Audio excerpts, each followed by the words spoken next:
Ladies and gentlemen, the boys are back after a well-rested bye week. The boys are back in action, ready to roll. Me, Ward Sewell, joined by co-host, or I'm co-host Ward Sewell, joined by co-host the big man Cam Taylor. Boys are back. We have an action-packed episode coming ahead for you, and we also have some other surprises. We do have somebody in this podcast got a couple more gray hairs over the last week. But Cam, how we doing, brother?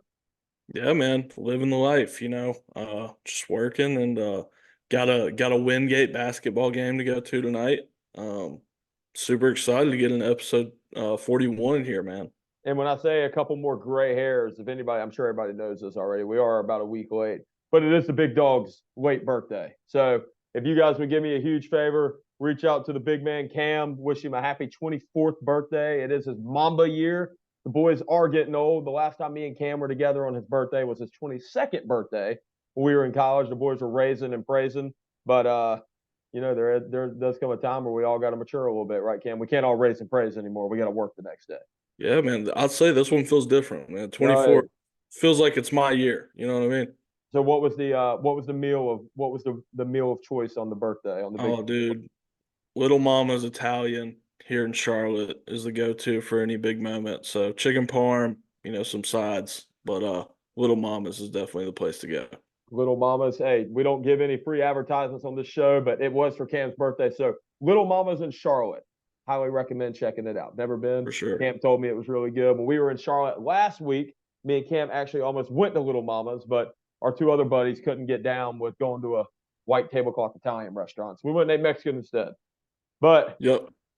The boys are back, man. And Cam, I know this is usually your thing. I'm going to take over for this time, but we are having action-packed episode. As you know, Super Bowl, what is it? Super Bowl 56, 57? You got the wrong guy. Roman numerals, not my thing. Okay, me neither. Anyway, I'm not a Latin guy, but I did take Latin 1 and 2 in high school. Didn't do very well. Cheated a lot in that class. But anyway, Super Bowl 50-something, Kansas City Chiefs, San Francisco 49ers. If you've been watching ESPN at all this week, there's not too much sports going on right now. So they're showing a lot of interview highlights, a lot of just BS, getting ready for the big game. So, Cam, I do have a question for you. You're going a little bit off script here, but best Super Bowl meal, best thing to eat during the Super Bowl. Go. Super Bowl for me is like appetizers. So yeah, I know one year me and you did a nacho table, which was pretty cool. I mean, to me, you get the Phi Mu sorority, Western Carolina. You're welcome for the nacho table. Oh yeah, the whole damn macho table. Yeah, they ate the whole. Hey man, them girls can put it down. Son. They can put down some nachos. Man, the buffalo chicken dips to go to. I feel like buffalo chicken. Mine is pigs in the quilt or pigs in a blanket. If anybody's ever had pigs in a blanket before, little tiny hot dogs wrapped up in a quilt. But pigs in a blanket is 1, 2. You got to go with some sausage dip, buffalo chicken dip. It is all appetizers for Super Bowl. Sausage balls. Can't go wrong with the sausage balls, but there's no counting calories on Super Bowl Sunday, Cam. And Heck no. We're there to eat, watch some funny commercials, watch a shitty halftime show, and watch some good football. Yeah, man, I'm excited to watch Taylor Swift this year. Yeah. Before we get into it, Ward, I do need to remind everybody that they can find us on Spotify and YouTube. Just type in the Fat Katz Podcast. It's KTZ, if you didn't know. Instagram, TikTok, at Fat Katz Pod. Like, subscribe, comment, do whatever you got to do. We appreciate you guys. Ward, Toby Keith, man, passed away on us yesterday. I just want to say RIP to the legend. Yeah. I do have a funny story. Go ahead. I'll tell the story after you give your. As everybody knows me. Everybody listens to this podcast know how much of a Toby Keith fan I am. I was sad. I woke up, I woke up to go to the gym, got up pretty early. And I got a notification 12 minutes later. I have the Fox News app on my phone. Got a notification 12 minutes before I woke up that Toby Keith, I think it was either 62 or 63 years old, had passed away from stomach cancer. Damn, the man lived a good life, though. Let me tell you, made a lot of money, changed a lot of lives, and there's not much USA and American context in country music anymore. And that man is responsible for a lot of it. So, I will say 4th of July won't be the same. Listen to the courtesy of the red, white, and blue. Going to your favorite bar, listening to I Love This Bar, Cam. It won't be the same anymore. But Toby Keith, you're a legend, brother. Everybody's going to hold up a red Solo cup for you. And So keep everybody accountable up there. Heck yeah. Funny story real quick. My mom and my mom's best friend, Paula Varney, made a beer run for Toby Keith in Huntington, West Virginia. I'm pretty sure before I was born, and partied with them. So That's awesome. Mom has a personal connection, but just say shout out to Toby Keith, great life, and you'll be missed, man. You will be missed, brother. Kind of a weird transition here, but episode 41, we do the thing called First Favorite Forgotten over here. So for this will be your first athlete that comes to mind that wore 41, your favorite athlete that wore 41, and somebody who you think doesn't get enough respect or maybe forgotten who wore 41. Ward, I'm going to let you start it out here, big dog. Perfect. I will start it out. Cam, thanks for explaining that, because I always forget to explain it. But my number 141 is going to be, and anybody that's an NC State fan from the 2010 to 2014 is going to know this guy. NC State legend, Lorenzo Brown. Cam, do you remember Lorenzo Brown? I don't, man. I saw that name. I was like, man, I can't wait for Absolute stud at NC State. He actually wore 40. He I don't know who he plays for now. He's overseas somewhere playing now. But my dad knows this guy really well, and so that's the reason why I knew him. But anyway, Lorenzo wore 41 for the Houston Rockets when he played in the NBA. He played in the NBA for 6 or 7 years. Now he's playing overseas somewhere. So my first, and should be my favorite, but my first is Lorenzo Brown. Gotcha. My first and probably everybody's first was Dirk Nowitzki, Mavs legend, beat LeBron in the championship. He did beat LeBron. One of the greatest European bigs, if not the greatest European player of all time. So Dirk, definitely the first guy that came to mind here for me. Yep. And I'm going, Cam, I hate to steal your thunder, but I'm also taking Dirk as my favorite. He did not just beat LeBron, Cam. He beat Mario Chalmers. He beat Dwayne Wade. And he beat Chris Bosh. And he beat Shane Birdman. Battier. Shane Battier. I don't know if Birdman was on that team, actually. Shane Battier, Haslam, Udonis Haslam, the guy that's a pterodactyl. He's been in the league for freaking 30 years. But anyway, Dirk was him back in his heyday, and he beat all those guys. Yeah. My favorite, and this one's a little bit off the beaten path, James Posey. One of my favorite role players in NBA history. Ask me why, I can't really tell you. He just seemed to be like I was a big bandwagon when it was NBA wise, and he always seemed to be a role player on teams I cheered for, like Memphis when I lived in Tennessee, and then the Celtics for a year. Posey, 2-time champ, and 99 2000 all rookie team. I like it, Cam. I like it. I have no idea who James Posey is, but I'll pretend I do for you, brother. So I don't have a forgotten this week, Cam. I can't really think of a forgotten. I threw Alvin Kamara in there, but Alvin Kamara is not forgotten, obviously. But my 41, I'm not saying he's my forgotten, but Alvin Kamara, he obviously he's a stud running back, one of the best running backs in the league. Plays for the New Orleans Saints, and I will be going to see him play this year, Cam. So Alvin Kamara, you are my not forgotten number 41. Sweet. I'll say we're in a weird range. Yeah, we are. Yeah, we are. My forgotten. This is who would have thought, another kind of mid to late 2000s guy. Antoine Bethea played safety for the Colts, won a championship there. He's a 2-time champ. And he also was a 3-time Pro Bowl award. So played safety back in the day, wore 41. I think he played for the 49ers as well. Yeah, if he's a 3-time Pro Bowler, that boy ain't forgotten. He's a stud. Whoa, when's the last time you heard about Antoine Bethea get talked about? Never. So, man, good players don't get talked about. I thought he's kind of forgotten. That's true. But yeah, that's our first favorite and forgotten. You guys let us know who you guys had. And then as we get into it, we got weekly game balls going out. Ward, go ahead and kick us off with the game balls. Perfect. My first game ball this week is going to be Clemson men's basketball, Cam. And the reason why my game ball is going to Clemson's men's basketball is I can't say it on here because I don't want to get the Fat Katz in trouble. But you and all my friends, Cam, know what I refer to as Chapel Hill. I have a little nickname for Chapel Hill. And anyway, the Clemson Tigers marched into you-know-what hill and beat the hell out of Carolina last night. I think everybody liked to see that. I love to see it personally. Carolina was riding high after their win on Duke. So I don't like Duke either, but good for the Tigers coming in and kicking the heels ass. Armando Bacot had a really cool quote after the Duke game. He said the ACC runs through me. Yeah. Pause. First of all, pause. Can't say that. Go out and get beat on your home court to Clemson the next game. Yeah, and that also justifies the nickname that I call Chapel Hill. So thanks, Fat Katz. My first game ball is going to go to the men's basketball matchmakers for last week. On my birthday, for those of you who don't know, I spent all day Saturday just watching basketball. We got UConn and St. John's in the Garden. We got Marquette and Georgetown, Houston, Kansas, and Fog Allen. WCU, I don't think they were able to pull it off against Wofford No, Ward. we got beat. Yeah, Duke, Carolina, Iowa State, Baylor, and then obviously Tennessee, mollywops Kentucky in Rupp Arena. But just an absolutely great slate of basketball, and so they're getting.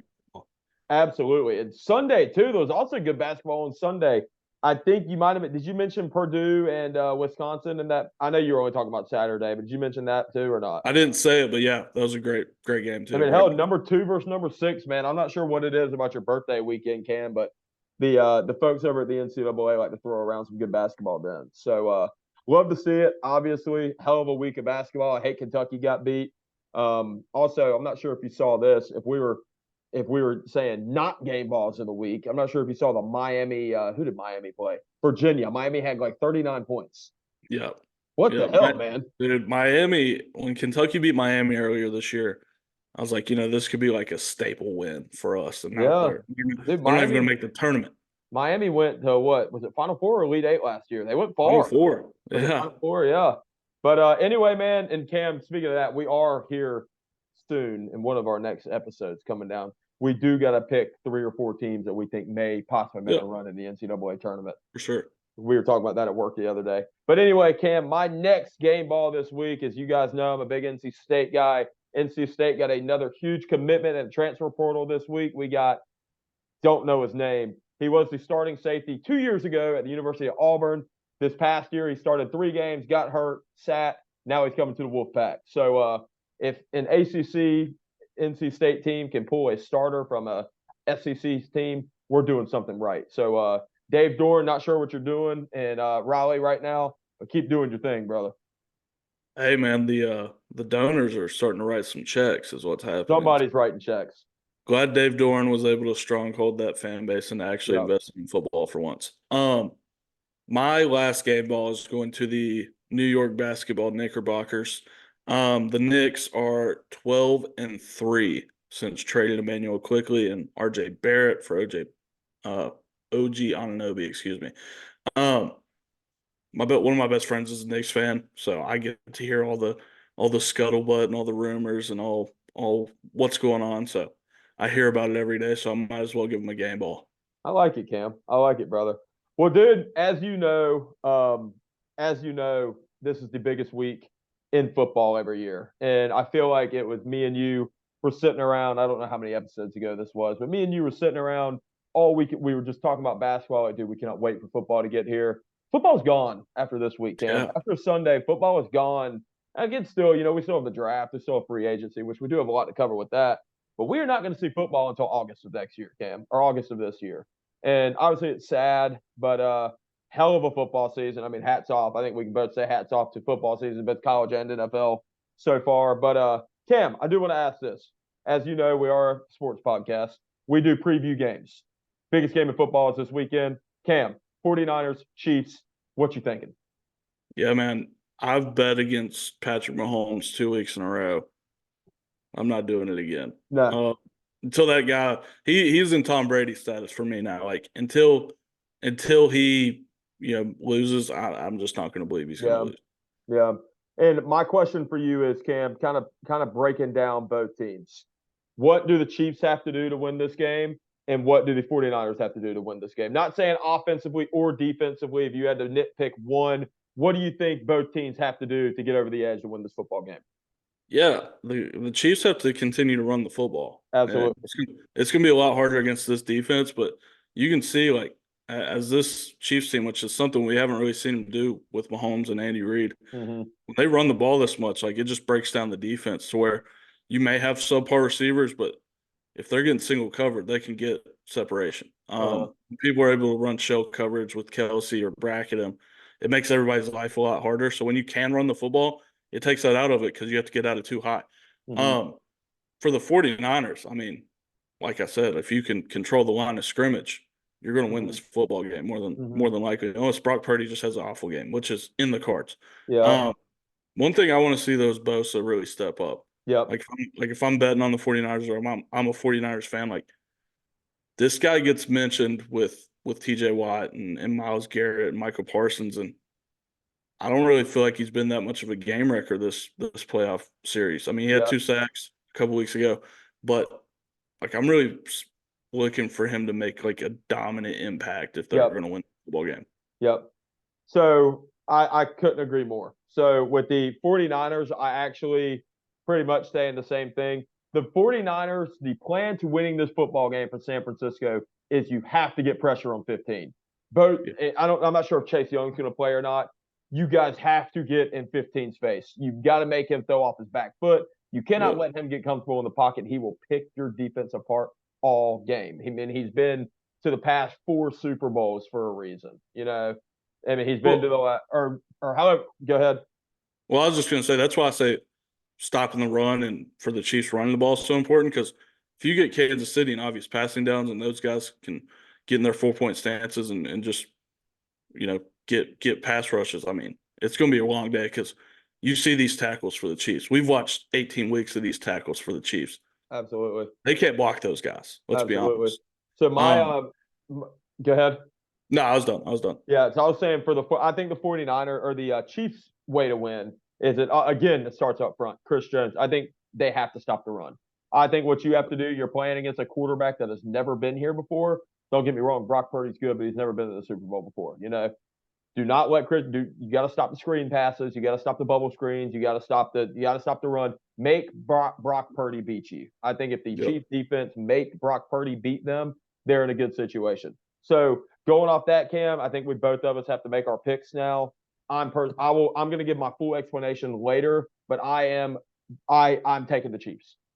Yep, I agree. I'm going Chiefs. Like I said, not betting against Patrick Mahomes until he gives me a reason to. One thing I'm excited about. Super Bowl MVP favorite.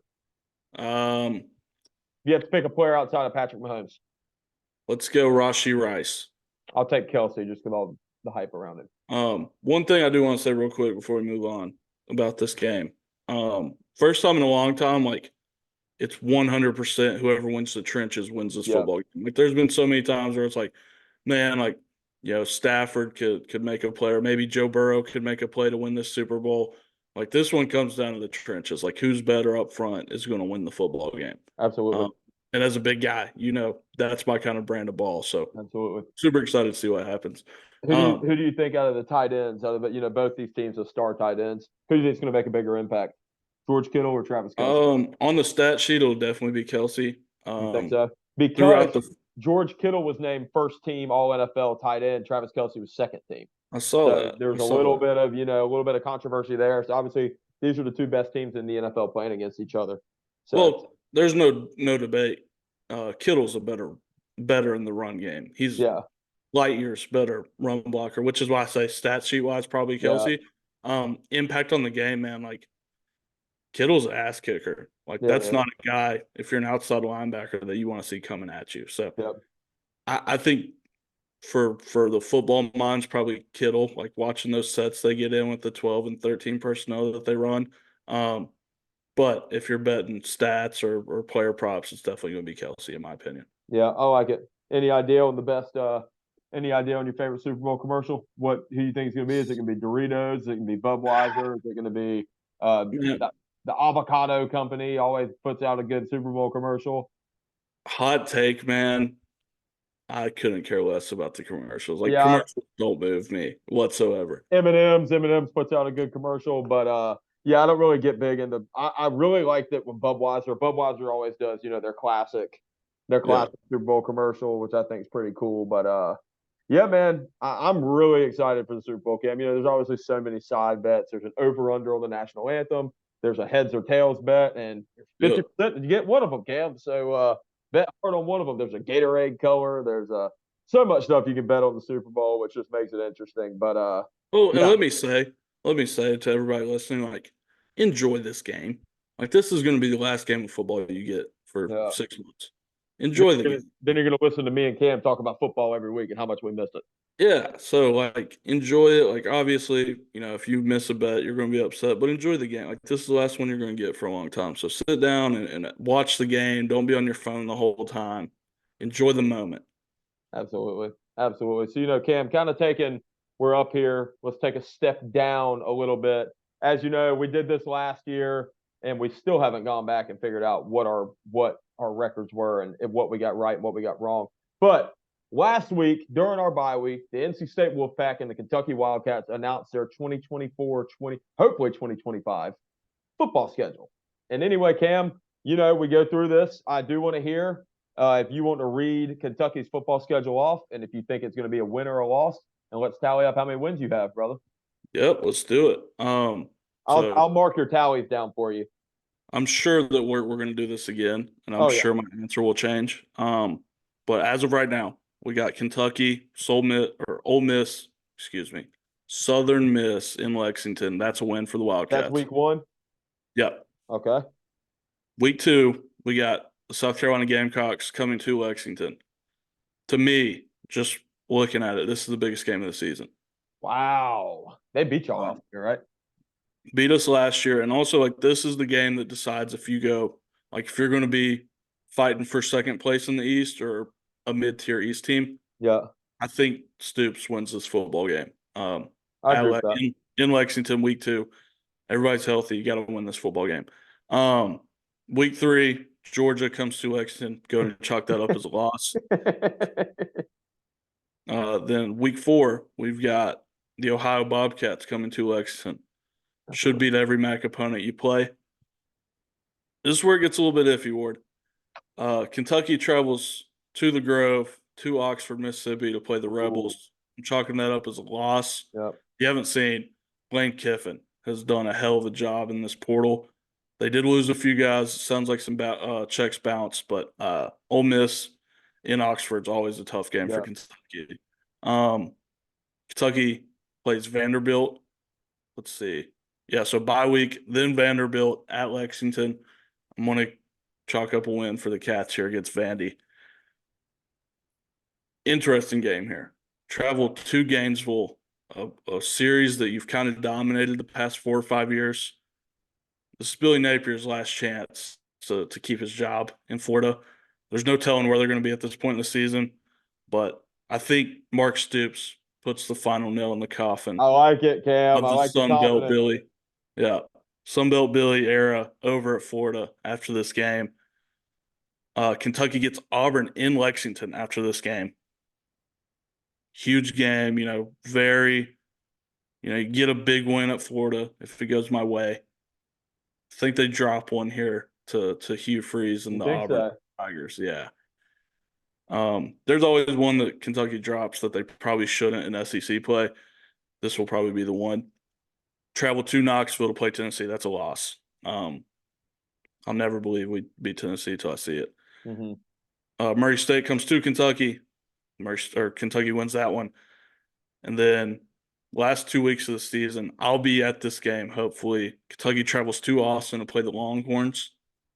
Horns down. Horns down. Kentucky does not win that football game, unfortunately. So. No. And then last week, Louisville comes to Lexington. Kentucky thrashes them. I like it, Cam. I like it. I think that's 8-4, I believe. Yeah, it is 8-4. Okay. 8-4 is what I got you tallied up at, my friend. I agree. I agree. The only game I was a little iffy on, I don't think South Carolina beats y'all. I'm sorry, not South Carolina. Was it South Carolina you had beaten y'all? There was one team. No, Auburn. Yeah, Auburn I was a little iffy on, but I don't know, man. 8-4. I mean, I know you guys have had better seasons, but 8-4, you're going to put yourself in a good bowl game. And correct me if I'm wrong. This year is the year that we get to the 16-team playoff, correct? Or is that next year? Yeah, I think it's 12 teams. Or 12 team. I'm sorry, not 16. Yeah, 12. That starts this year. Yeah, and then also this is the year that the new conferences realignment. That's right. And we play just like y'all play Texas. We play both California and Stanford this year. So, Cam, All Coast Conference, literally 8-4. Cam, I like that. I'm gonna go ahead and write that down and circle it. So perfect, man. Let's get into the NC State Wolfpack, and anybody that is an NC State fan or knows anything about NC State football knows every year we are overhyped. We are not good. Every year we're supposed to suck. We're very good. Perfect example. Last year, our over-under win total was 5 games. We won 9 games. We should have won a 10-win.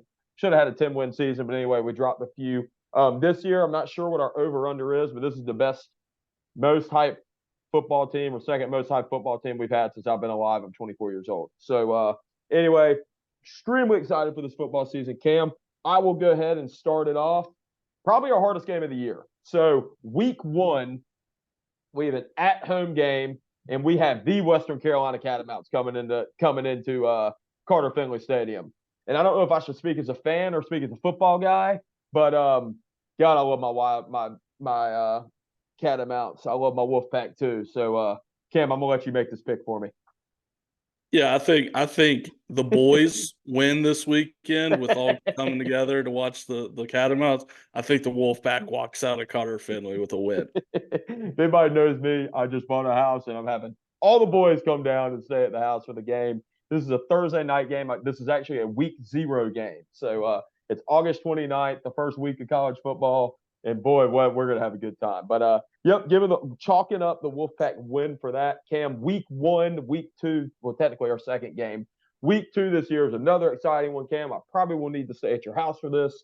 But North Carolina State, Tennessee Volunteers, Bank of America Stadium.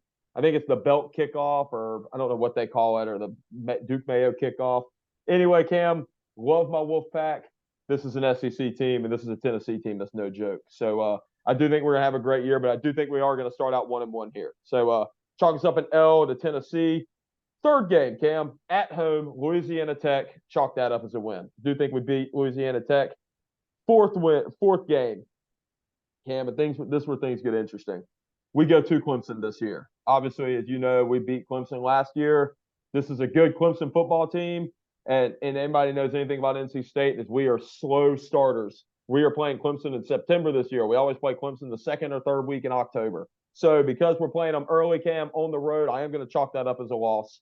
Being real, we are at 2-2 now. Moving in, I'm a big Northern Illinois guy, Cam. That's my MAC team. Northern Illinois, Dave Dorn used to coach at Northern Illinois.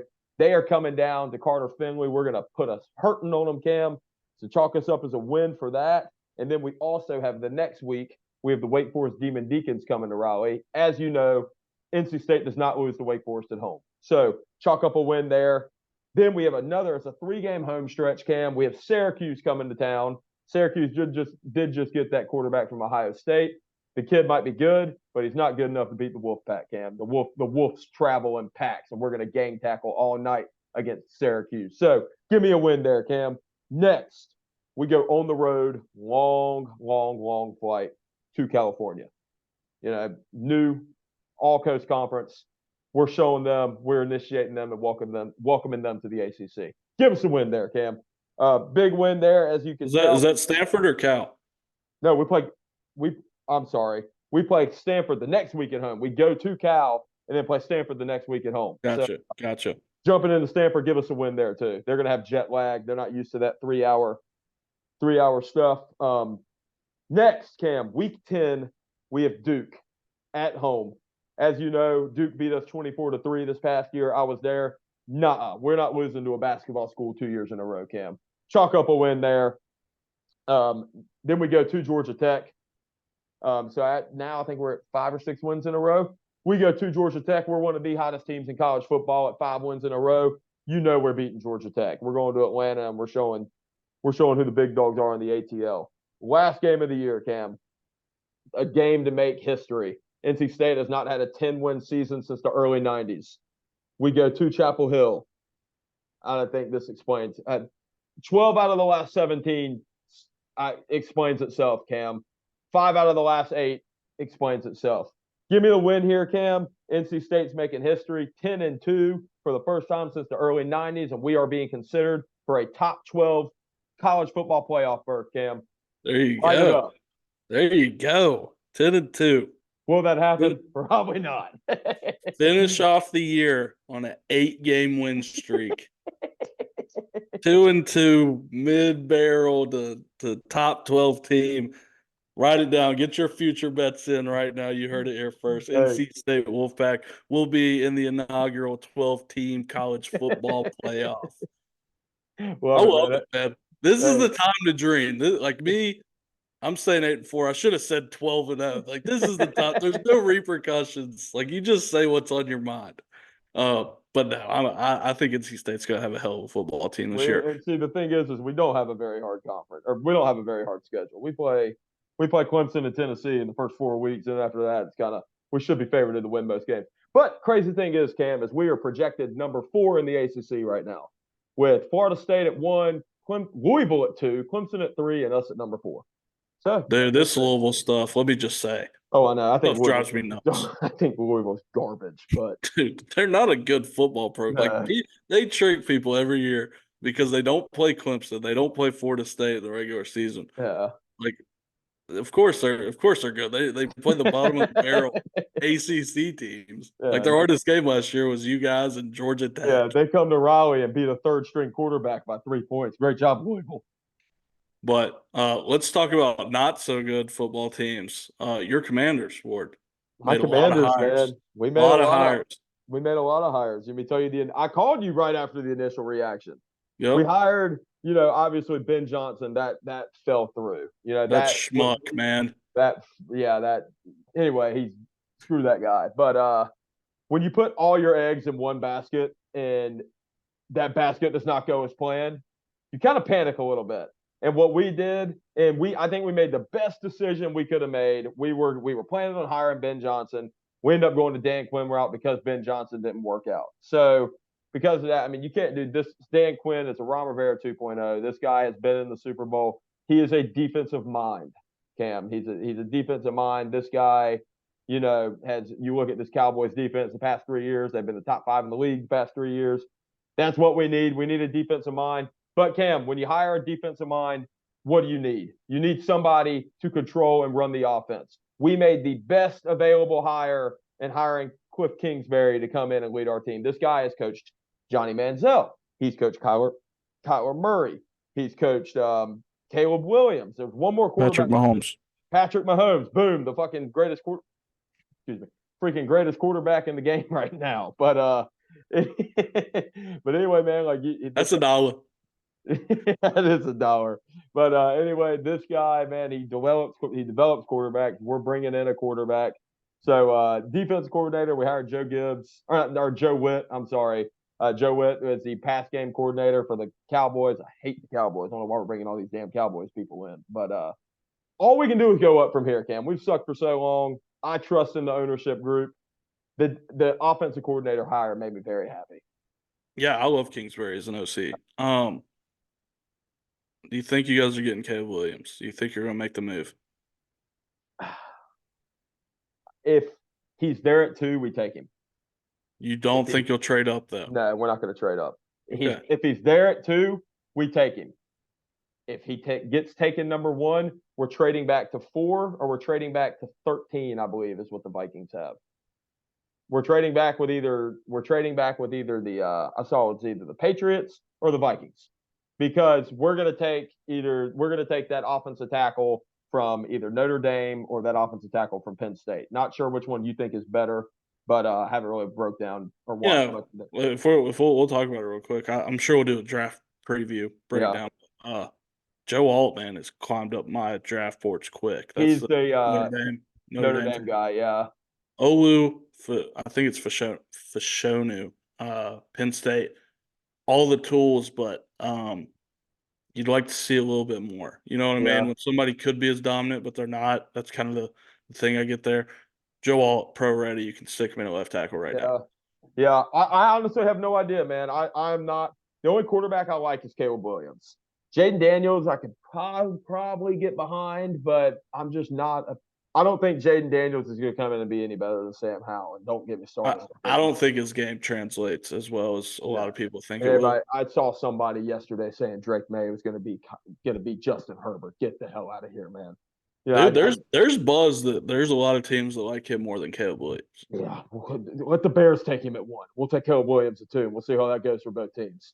But I will say the Commanders have the ability, like they'll have the possibility to do one of the funniest things ever, which is, I don't know if you saw the picture of Drake May and your boy Sam sitting next to each other. Together at the Carolina game, I saw. And there's also a lot of speculation also behind this. As you know, the Washington Commanders have the number one cap space. We have the most cap space in the NFL right now at $87.4 million. And there's a quarterback out there on the free agency poll right now by the name of Kirk Cousins that was drafted to Washington, was a 6-year starter in Washington. A lot of buzz around him possibly making a comeback to Washington. I'm not about it. I think we need stop going after mediocre quarterbacks. Go big or go home, Cam. Kirk Cousins is going to put us over the hump. Did you see the deal that he wanted from Minnesota? Probably something insane. But highest paid quarterback in the NFL. 4 years, $100 million. Good God. He wanted $25 million a year coming off of an Achilles tear. If that boy plays at 1 o'clock every Sunday at 1 o'clock, it might be worth it. But if he's playing anytime, if it's dark outside, it ain't worth it.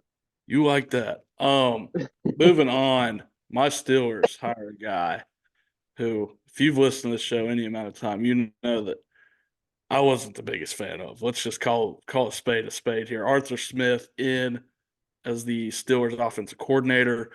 Did a little deep dive because I'm on record. I could not stand this guy last year. I think I was quoted on this show as calling him a terrorist. Didn't use as the people he had, obviously. We'll leave it at that because he's my guy now. Like I'm going to bat for him. Yeah. Did a little research, deep dive a little bit. So he was the offense coordinator of the Titans teams, the one that went to the AFC Championship and had a 1 seed with Ryan Tannehill at quarterback both years. That makes me feel good. And then you look at the personnel differences. He's a wide zone guy, also a gap scheme power guy. And no wonder that Derrick Henry was so good. You got to be physical to play for him. Yep. Kyle Pitts has never been labeled as a physical football player. The more I think about it, the more I like it. I think it's definitely a culture fit with the way we want to play football, which is 12 personnel, smash it down your throat kind of deal. 2 running backs. I'll believe it when I see it. I'll believe that it's a good hire when I see it. I'll leave it at that. I think it's a great hire for y'all, dude. I think it's a great hire for y'all. This guy he's an established offense coordinator in the NFL. He has been a head coach. Obviously, being a head coach was not successful for him. He can only have so much power. I mean, you look, he has one of the greatest coaches in our lifetime. That's his boss. Obviously, there's a good general management group. Obviously, there's a good ownership group. You guys are successful. You guys make the playoffs every single year. You guys have a winning record every single year for a reason, So he's going to be held to a high standard. And I think, we are, I don't know what the exact quote is. We're a reflection based off of our leadership. The apple does not fall far from the tree. He has a good leadership group. I think it's a great hire for you guys. There you go. Dropping wisdom on us. Question is you guys have Kenny Pickett starting if he's number 10, right? Or number 8. Question is 8 starting at quarterback week 1 for the black and gold? I think yes. Only way I say that he's not is if they do something weird, which is trade for Justin Fields, which I don't see that happening, but I mean it's on the table. Everything's on the damn table, man. You never know. I think they roll with 8. I think 8 can be good, man. Like I don't think he's a franchise quarterback. He's not Patrick Mahomes. Let me say that. He's not. He doesn't have the ability to be the upper echelon, but does he have the ability to win football games? Yeah, we saw it last year. Yeah. He won football games with Matt Canada calling plays for him. Cam, I remember me and you were I had mentioned something about CJ Stroud. I was like, yeah, we're like halfway through the season. CJ Stroud has already thrown for more touchdowns than Kenny Pickett has in 2 years. And you're like, how many wins does CJ Stroud have? Well, CJ Stroud, man.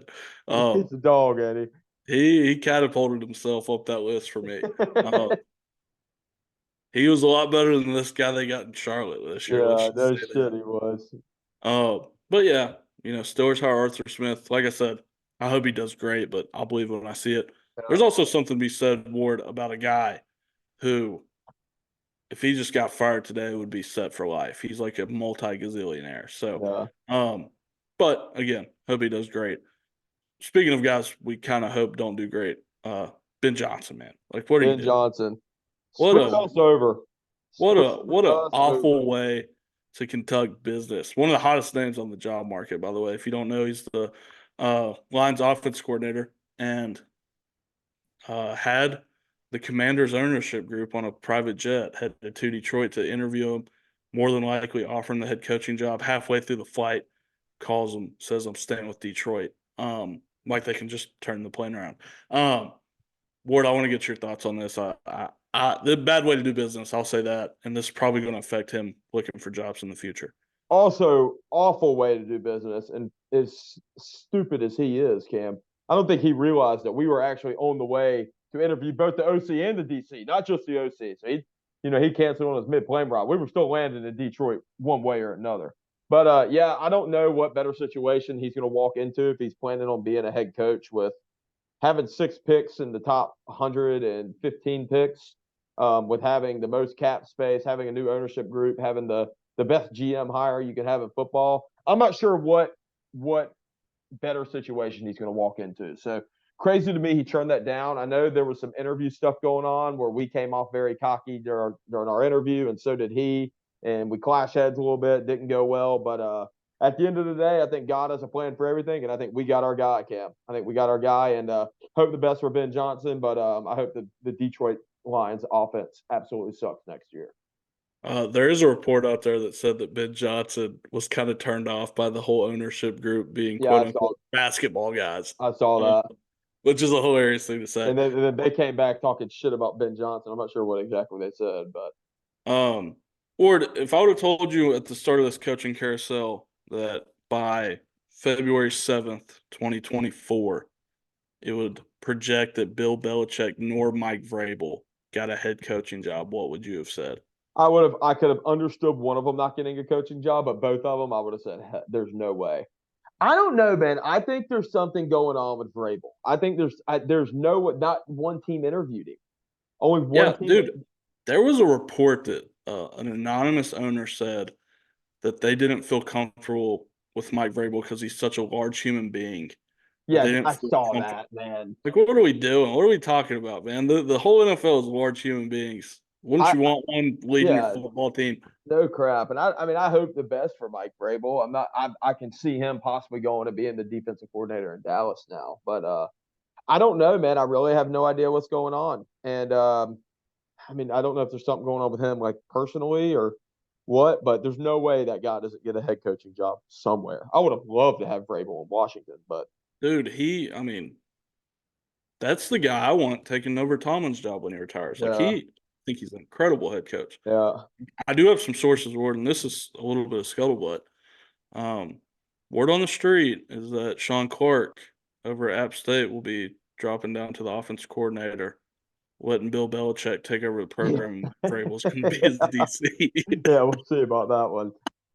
That was one of the funniest days. You love that damn App Belichick stuff. I'll give it to you. That is one of the funniest things I've ever heard. I will say Bill Belichick is a hot name for the Boston College coaching job. Really? Can you imagine Bill Belichick trying to coach college football with NIL right now? No shit. He would lose his mind. No shit. And he has to play my wolf puppies every year. But one more thing. Surprise, surprise. University of Tennessee Volunteers facing NCAA violations yet again for misuse of NIL funds. This kind of going straight right back to their current quarterback, Nico, the $8 million that he received before he stepped on campus. No way, really? Yep. This also among Miami, who's part of it. I'm a big believer when I see a guy. I believe the NCAA gets somebody in trouble, especially in college football when it happens. Feels like the NCAA has absolutely zero say in what happens in college football today. But it's hilarious that on the heels of Josh Pruitt giving guys money, or Jeremy Pruitt giving guys money in McDonald's bags, that we're seeing them get in trouble for giving their quarterback $8 million in high school. I always wonder when it comes to like the all the NIL stuff, who actually is the one giving this money? Is it local businesses? Technically, it's like the collections are a group of donors. Oh, it's donor. Okay. Yes, technically. Because I had a talk with somebody. I didn't understand how Duke was giving so much money away. You know, Duke gives all this money to these NIL basketball guys. Everybody knows, there's not that much in Durham. There's not enough to give a Well, guy $2-3 million a year in Durham. I can tell well, a you lot that. of that is a lot of that is just like people who graduated. Yeah, that if Like you graduate from Duke, you're probably doing something right. Duke's there's a collective award where I've given Kentucky money to do nothing. Like I just give them money to the collective. yeah, So I will say I would like Mark Stoops to put my money to work here and win some damn football games next year. yeah, yeah. But But no, Cam, moving on. I do unfortunately have a hard stop at 4:30, so I need to get out of here in like 5 minutes. Cam, do you want to go ahead and do you want to run over your UK or the UK breakdown? You got any or ACC, SEC, anything particular you want to run over with yeah, there? yeah, going back to my work kind of vernacular here. We'll do a high level breakdown of what I got Yeah, here. Just college hoops breakdown. I mean, it's getting to that point. Kentucky this year, actually 6-4 in the SEC award, believe it or not. They're fifth in the SEC.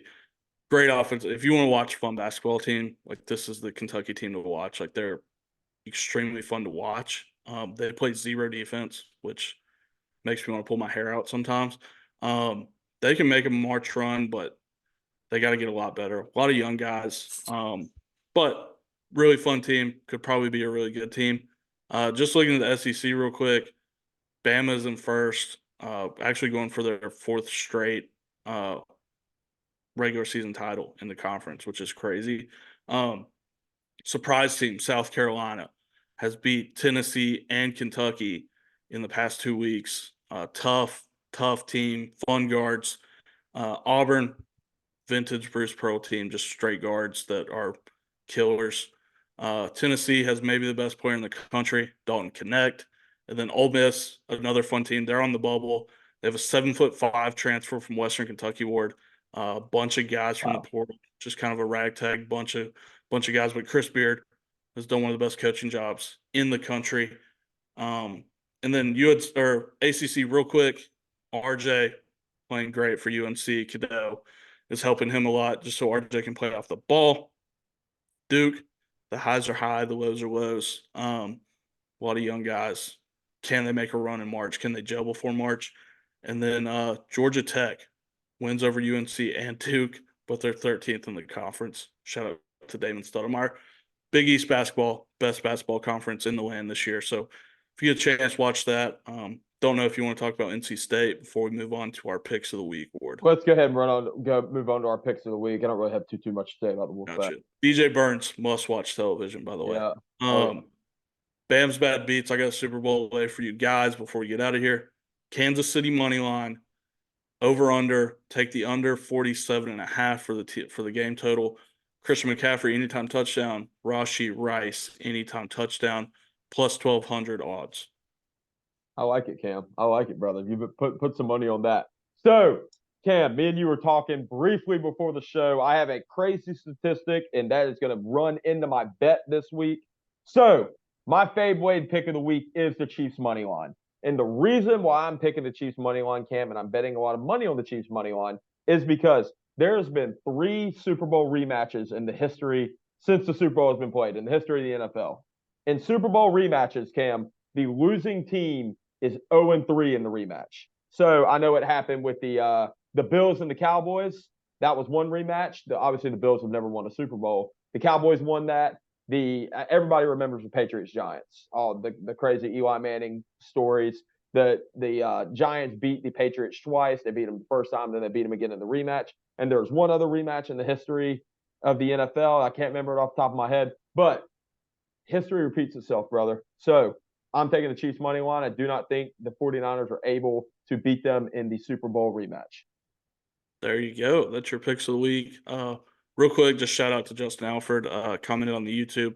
Don't really have time to run it off real quick, but shout out to him. Shout out to everybody who gave this a listen. We appreciate you guys. We'll be back next week. And Ward, always a pleasure, my friend. Always a pleasure, brother. Hey, next time we will be back. It will be post-football. So we will start hitting free agency and NFL draft hard.